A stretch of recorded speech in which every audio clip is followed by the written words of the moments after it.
बाबा साहब ने संविधान तो दुनिया का सर्वश्रेष्ठ लिखा था, लेकिन वो संविधान इंप्लीमेंट कितना हुआ, इंप्लीमेंट क्यों नहीं हुआ। साथियों, सबसे पहले भारत के जो प्रधानमंत्री थे, भारत की जो कैबिनेट थी, और उसके अंदर बाबा साहब को अनशन करना पड़ा, धरना देना पड़ा दलितों के अधिकार के लिए, संपत्ति का अधिकार, समानता का अधिकार। लेकिन साथियों, संपत्ति नहीं दी गई। हिंदुस्तान में आधे से ज्यादा उन गरीबों को जब संपत्ति नहीं दी गई, उनके पास में संपत्ति का अधिकार क्या करेगा। आज देख सकते हो कि पुराने राजे रजवाड़े और नए पैसे वाले लोग, सारी राजनीति उनके चारों तरफ घूम रही है। पूरा समाज असहाय होकर के, चाहे आप कितना भी प्रयास कर लो साथियों, इस देश की संसद ने जब गेट समझौता लागू किया, जब निजीकरण का कानून पास किया, जब भारत के अधिकांश कंपनियों को निजी क्षेत्र में देने का फैसला किया, तो वो क्या नेता, क्या वो सरकार ये भूल गई थी कि पूरे देश के अंदर जाति के आधार पर भेदभाव होता है। जब आपने पूरे के पूरे सेक्टर को प्राइवेट सेक्टर में दे रहे हो, तो प्राइवेट सेक्टर में इनके अधिकारों को सुरक्षित रखने का उस वक्त किसी ने प्रयास नहीं किया। साथियों, मैं आपसे कहना चाह रहा हूं, आज आप देख सकते हो प्रदेश का चाहे मुख्यमंत्री है, वो पूरे बड़ी बड़ी जमीनें प्राइवेट विश्वविद्यालयों के लिए, बड़े बड़े हॉस्पिटलों के लिए, बड़े बड़े उद्योगपतियों ने यहाँ पर विश्वविद्यालय बना रखे हैं, यहाँ पर बड़े बड़े हॉस्पिटल बना रखे हैं, लेकिन उसके अंदर दलित का कोई अधिकार सुरक्षित नहीं रखा गया।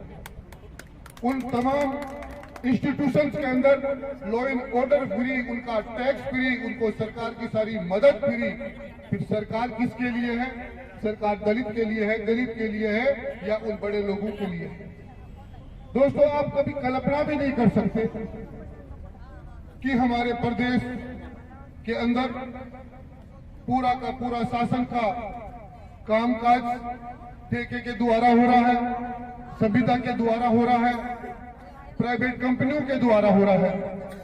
और उन प्राइवेट कंपनियों में, उन ठेकों में, उन संविदा कर्मियों के अंदर, जो हमारे प्रदेश के अंदर उन तमाम अस्थायी जो काम करने वाले लोगों के बलबूते के ऊपर प्रदेश की सरकार का सारा कामकाज होता है, लेकिन उनको नगण्य के बराबर अधिकार मिला हुआ है, नगण्य के बराबर उसको 5-7 हजार रुपए में वो 10-10, 15-15 घंटा काम करते हैं। आप यहां की बात कर रहे हैं। आप साथियों, ये पूरे जयपुर में चले जाओ, पूरे प्रदेश में चले जाओ, जिस प्रदेश के अंदर सबसे गंदा स्थान है, जहां पर सफाई व्यवस्था नहीं है, माकूल मूलभूत व्यवस्था नहीं है, जहां पर प्रॉपर बिजली नहीं है, पानी नहीं है, हॉस्पिटल की व्यवस्था नहीं है, वहां पर दलितों का आपको आवास मिलेगा। ये 70 साल का आपकी प्रोग्रेस, और इसके लिए आपके पास में कोई रास्ता नहीं है किस तरह से आप सरकार को मजबूर करेंगे। सरकार ने आप लोगों को अपने साथ में पार्टियों ने पेटेंट करा रखा है, दलितों को, किसानों को, मजदूरों को। और इस व्यवस्था से आप लोग कैसे मुकाबला करेंगे? मैं तमाम साथियों से कहना चाहता हूं कि हमारे यहां पर राजस्थान के अंदर मैं जिलों में देखता हूं, तहसीलों में देखता हूं, तमाम नदी है, नाले हैं, पहाड़ है, अरावली है, और उस एरियाज को 50-50 हजार एकड़ का एरिया है जो बड़े लोगों के नाम से अलॉट कर दिया। आसपास पर दलितों के घर हैं, आदिवासियों के घर हैं, उनके ऊपर ब्लास्टिंग होती है, और जब वो विरोध करते हैं तो पूरी सरकार और पूरा प्रशासन उन बड़े लोगों के साथ में खड़ा रहता है। साथियों, आज बड़े लोगों के लिए देश के बड़ी बैंकों के सारे खजाने उनके लिए चाबी खजाने की उनके पास में है। जब चाहे जितना पैसा वो बैंकों से उठा लेते हैं। क्या उन बैंकों में पैसा बड़े लोगों का ही है? हिंदुस्तान का, प्रदेश का आम आवाम का पैसा है, लेकिन उस पैसे से केवल कारोबार करने का पूरा अधिकार है, वो गरीब को नहीं है। गरीबों के अगर देखा जाए तो गरीबों के अधिकारों को खत्म कर दिया गया। आप लोगों को, दलितों को, दलित विचारधारा को लोग गंभीरता से नहीं लेते। आप लोग एक दिन खड़े होते हैं, मुझे याद है मैं राजस्थान विश्वविद्यालय में जब प्रेसिडेंट था, अलग अलग लोग थे, अलग अलग वो महापुरुषों की मूर्ति की मांग कर रहे थे। सबसे पहले राजस्थान विश्वविद्यालय में लॉ कॉलेज के अंदर बाबा साहब भीमराव अंबेडकर की मूर्ति का शिलान्यास मैंने वहां करवाया, गवर्नर को लेकर के आया, और उसके बाद में हमने विधानसभा की लड़ाई लड़ी।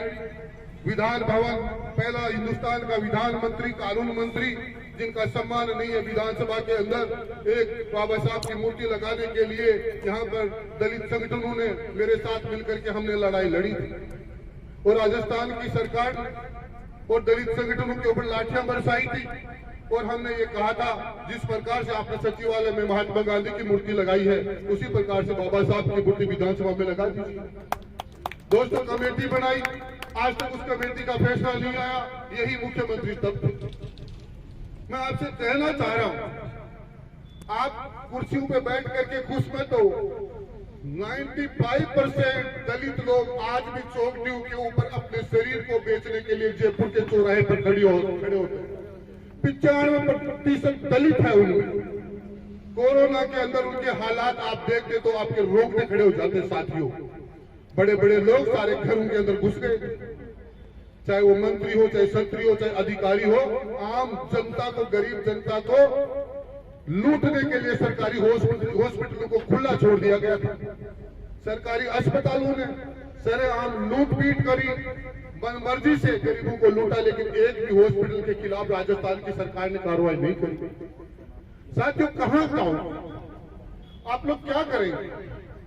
मैं आप सबसे ये कहना चाह रहा हूं कि प्रदेश में आज आप खुश हो रहे हो कि राजस्थान में कांग्रेस की सरकार, दिल्ली के अंदर मोदी जी की सरकार। दोस्तों, ये सूखा प्रदेश है। राजस्थान के अंदर यहां पर हरियाणा से हम गरीब हैं, पंजाब से हम गरीब हैं, दिल्ली से हम गरीब हैं। यहां पर 50 डिग्री से ज्यादा टेम्परेचर होता है, यहां पर लोगों का जीना मुश्किल हो जाता है, लेकिन पेट्रोल का भाव, डीजल का भाव हमारे यहां पर वहां से 20 रुपए 15 रुपए ज्यादा है, होना तो उनसे कम चाहिए।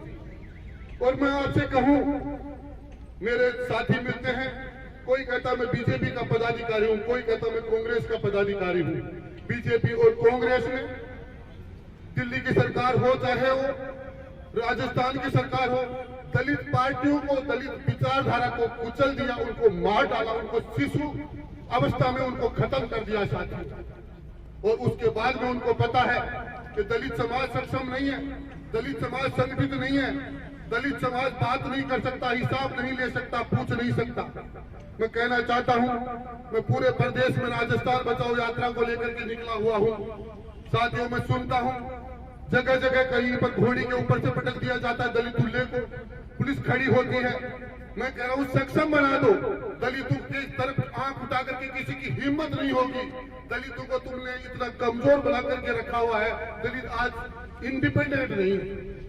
साथियों, मैं आपसे कहूं, मैंने जगह जगह के ऊपर, मैंने खंडेला के अंदर एक जगह तो घोड़ी की लगाम मेरे को पकड़नी पड़ी, सीकर की पुलिस पूरी आ गई थी, वहां पर दलितों को घोड़ी के ऊपर चढ़ने नहीं दिया जा रहा। गुरारा गांव की घटना है, किसी से जाकर के पूछना, पूरे सीकर जिले का प्रशासन आ गया। आपसे कहना चाहता हूं, मैं यहां पर गया धानक्या गांव में, आदर्श गांव घोषित करवा रखा है धानक्या गांव, और उस धानक्या गांव आपसे दूर नहीं है, आप जाकर के देख लेना। धानक्या गांव यहीं पर जयपुर ग्रामीण में ही है, जयपुर के बिल्कुल वैशाली के पड़ोस में ही है।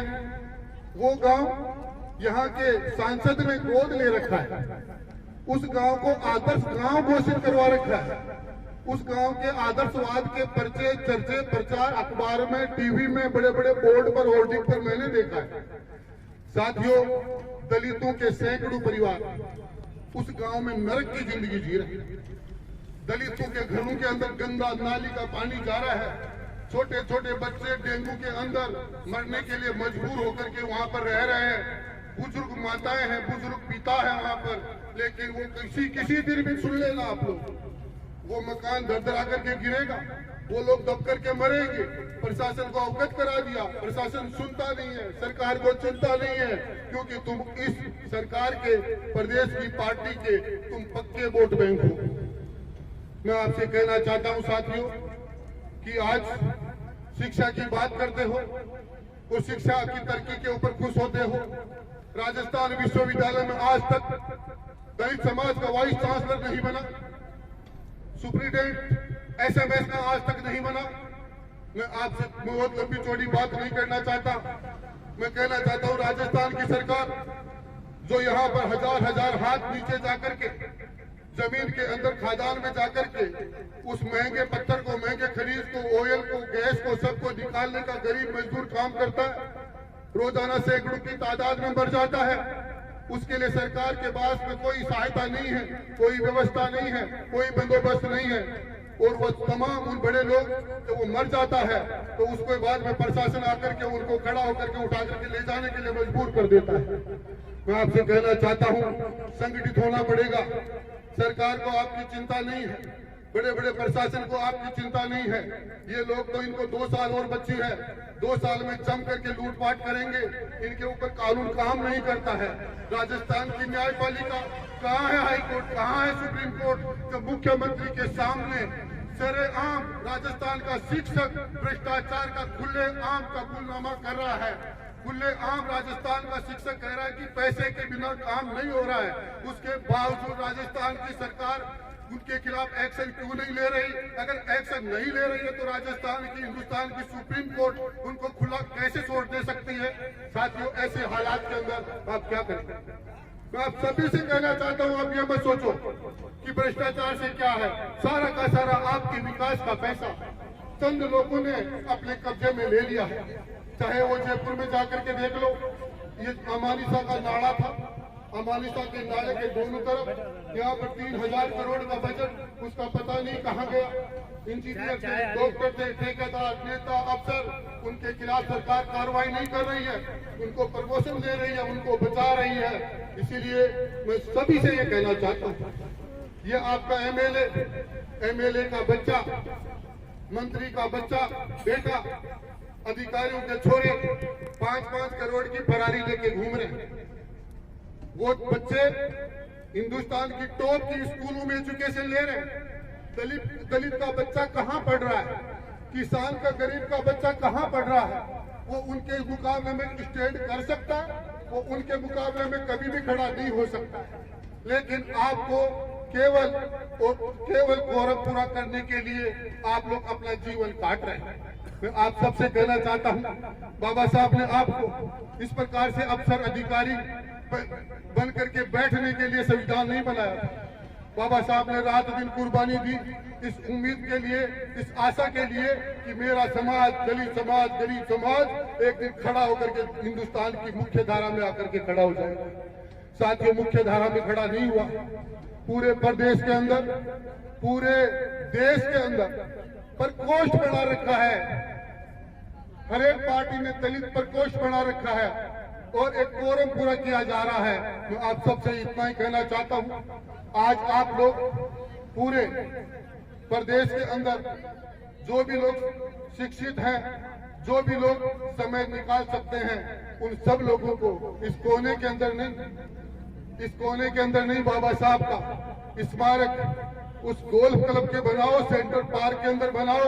वो आज राजाओं का राज नहीं है, आज संविधान का राज है। आप उस अधिकार को मांगो। आज उनका नहीं है, वो गढ़ उनके नहीं है, वो महल उनके नहीं है। जब राज उनका था तब उनके थे, आज राज जनता का है। तो पहला अधिकार संविधान का होना चाहिए, पहला अधिकार गरीब का, आम आवाम का होना चाहिए। मैं आप सभी से कहना चाहता हूँ, आप जितने भी लोग हैं, जितने भी साथी हैं, माताएं, बहनें हैं, आप देख सकते हो किस प्रकार से थानागाजी के अंदर एक दलित दूल्हे के साथ, दुल्हन के साथ शादी से पहले किस प्रकार से उनको बेनकाब करके आम समाज के अंदर शर्मसार करने वाली घटना हुई थी। राजस्थान की सरकार ने, राजस्थान के मुख्यमंत्री ने उस घटना को दबा दिया और एक बार चुनाव हो जाने दो, चुनाव के ऊपर असर पड़ जाएगा। 4 दिन के बाद लोगों की याददाश्त कमजोर है, ये लोग भूल जाएंगे क्या हुआ साथी। रोजाना आए दिन भूख से मर रहे हैं, प्यास से मर रहे हैं। राजस्थान की सरकार और सरकार के नुमाइंदों को केवल अपने परिवार को सातवें आसमान पर बैठाने की चिंता है, गरीब समाज की चिंता नहीं है। गरीब तो तुम उनके लिए मंडी हो आप लोग, आप तो उनके लिए एक वोट बैंक हो, उससे ज्यादा आप नहीं हो। मैं आपसे इतना ही कहना चाहता हूं साथियों, हमारे इस देश के अंदर आज भी राजस्थान हो चाहे हिंदुस्तान हो, और आप कौन से धर्म की बात कर रहे हैं, आप कौन से धर्म के अंदर हैं? कोई आपका अपने धर्म का नहीं मानता, एक विचारधारा, आपका कोई डिसीजन नहीं है, आपका कोई संकल्प नहीं है। जिन बाबा साहब से ज्यादा आपके समाज के बारे में कौन सोच सकता है? रातों रात इस हिंदुस्तान की करोड़ों की तादाद के अंदर आप लोगों को बाबा साहब के पीछे खड़े होकर के जय महात्मा बुद्ध का नाम लेकर के अपना वजूद के लिए लड़ना चाहिए, वजूद के लिए खड़ा होना चाहिए, उसी दिन आपको इज्जत मिलेगी। इसीलिए मैं आप सबसे कहना चाहता हूं, युवा साथियों से कहना चाहता हूं, आप युवा हो गए, आप बड़े हो गए, लेकिन आप लोगों को इतिहास माफ नहीं करेगा, आने वाली नस्लें माफ नहीं करेगी, क्योंकि पूरा का पूरा संविधान का जो अधिकार था अप्रत्यक्ष रूप से आपका खत्म हो गया। साथियों, Mahatma Gandhi college, medical college में 1.5 करोड़ रुपए डोनेशन मांग रहे, 1.5 करोड़ रुपए कोई गरीब दे सकता है? 1.5 करोड़ देकर के डॉक्टर बनेगा, वो इलाज करेगा?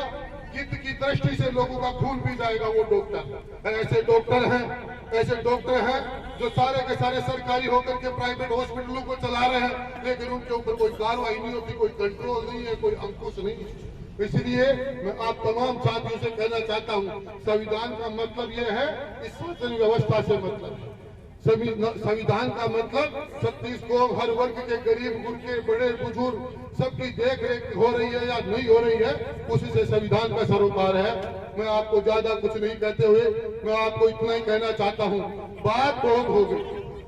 हमारे हिंदुस्तान में जितनी दलितों की बात होती है संसार में कहीं पर भी नहीं होती, और बात करके आप अपनी इतिश्री पूरी कर लेते। इसके बाद में आपको क्या करना है, क्या प्रयास करना है? ये मेहता राम जी काला अकेले घूमते रहते हैं, ये अकेले घूमते रहते हैं, इनके अकेले का काम नहीं, घर का काम नहीं है। एक दिन उन्होंने वहां पर जो जोटवाड़ा में प्रोग्राम कराया था रामदेव जी के मंदिर में, अरे वो रामदेव जी का मंदिर है, वो राम का मंदिर है, वहां जाकर के देखो, हालत देखो, वह व्यवस्था देखो, कुव्यवस्था देखो। शहर के निगम की आंखें फूटी हुई है, सरकार को दिखता नहीं है। वहां पर जो गंदगी एक अव्यवस्था है, उसका जिम्मा किसका बनता है? सबसे ज्यादा जिम्मा उसका बनता है, सबसे ज्यादा जिम्मा सरकार का उसका बनता है, लेकिन सबसे कम सरकार की तरफ से उस पर ध्यान दिया जाता है। मैं इतना ही कहना चाहता हूँ, हमारी संवेदनाएं खत्म हो गई है। हमारे अंदर हम लोग सोचते हैं कि मैं तो ठीक हूँ, आप ठीक होने से कुछ नहीं हो। आपका करोड़ों की तादाद के अंदर जो आज भी तुम्हारा जो दलित भाई है, जो गरीब भाई है, वो अधिकारों से वंचित कर दिया गया। आज उसकी कोई सुनवाई नहीं है, उसके पास जमीन नहीं है, जायदाद नहीं है, नौकरी नहीं है, जमीन में पानी नहीं है, रहने के लिए उसके पास घर नहीं है। किसके ऊपर छोड़ रखा है उसको? कौन देख रेख करेगा उसकी? सरकार नहीं कर रही है। सरकार 2 साल तक कोरोना के नाम पर अंदर घुस गई। सरकार को चाहिए था 2 साल में तुम लोगों ने घरों को अंदर बंद कर दिया, लोगों को लॉकडाउन में 2 साल का तो बिजली का बिल माफ कर देते। सरकार को चाहिए था 2 साल में जब स्कूलें बंद थी तो कम से कम 2 साल का स्कूलों की फीस की व्यवस्था तो सरकार कर देती। साथियों, मैं अंत में इतना ही कहना चाहता हूं, बाबा साहब के ऊपर अमल कर लो, कुछ भी नहीं कर। आप लोगों को कानून नहीं तोड़ना, आप लोगों को ये लोग, इनका काम, इन सरकारों का काम, इन पार्टियों का काम, आपका काम तो उनके बिना चलता है। गरीब तो भूखा प्यासा उनके बिना मेहनत से, मजदूरी से अपना जीवन काट रहा है। लेकिन जिस दिन इस प्रदेश के, इस देश के गरीब ने यह फैसला ले लिया कि अब मैं सरकार की तरफ नहीं देखूंगा, अब मेरे समाज की तरफ देखूंगा, मेरे बूढ़े माँ बाप की तरफ देखूंगा, बाबा साहब के अधिकार दिए हुए उस काम की तरफ देखूंगा। साथियों, सरकार को मजबूर हो जाना पड़ेगा। उस दिन आपको इस कोने में खड़े होकर के और हाथ नहीं बढ़ाने पड़ेंगे, हाथ नहीं फैलाने पड़ेंगे। इतना ही कहना चाहता हूं। सबको बहुत बहुत धन्यवाद। जय हिंद, जय भारत, जय भीम।